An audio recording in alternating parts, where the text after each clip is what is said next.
இங்க கரூர்ல இருக்கிற முக்கியமான பிரச்சனைகளை பத்தி நம்ம பார்த்தோம் இல்லையா? இன்னொரு முக்கியமான பிரச்சனைக்கு காரணமா இருக்கிற ஒருத்தரை பத்தி நம்ம பேசாம போனா நல்லாவா இருக்கும்? கரூர் வரைக்கும் வந்துட்டு அவரை பத்தி பேசாம போனா நல்லா இருக்குமா? நல்லா இருக்காதுல. எதுக்கு சுத்தி வளைச்சுக்கிட்டு ஸ்ட்ரைட்டா விஷயத்துக்கே வருவோம். இந்த கரூர் மாவட்டத்தில் ஒரு மந்திரின்னு ஒருத்தர் இருந்தார்ல, இப்ப ஒரு மந்திரி இல்ல, ஆனாலும் மந்திரி மாதிரி. நான் யாருன்னு உங்களுக்கு சொல்லிதான் தெரியணுமா என்ன?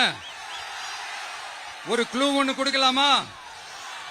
பாட்டிலுக்கு 10 ரூபா, பாட்டிலுக்கு 10 ரூபா, பாட்டிலுக்கு 10 ரூபா, பாட்டிலுக்கு 10 ரூபா, பாட்டிலுக்கு 10 ரூபா, பாட்டிலுக்கு 10 ரூபா, பாட்டிலுக்கு 10 ரூபா, பாட்டிலுக்கு 10 ரூபா. இப்ப ரீசெண்டா கரூர்ல ஒரு விழா ஒண்ணு நடத்தினாங்களே, அது என்னப்பா 30 பேர் விழாவா? 30 விழா, சாரிப்பா கன்ஃபியூஸ் ஆயிட்டேன்.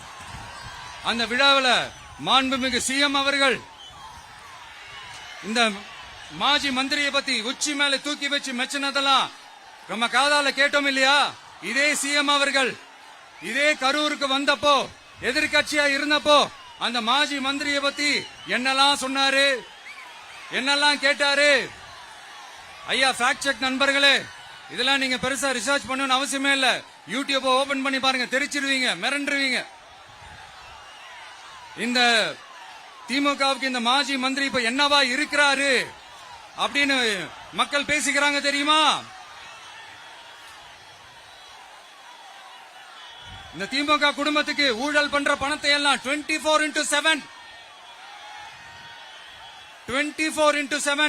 டெலிவரி பண்ற ஒரு ஏடிஎம் மெஷினா இருக்கிறாராம்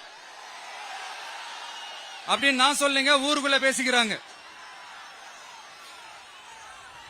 சரி, இங்க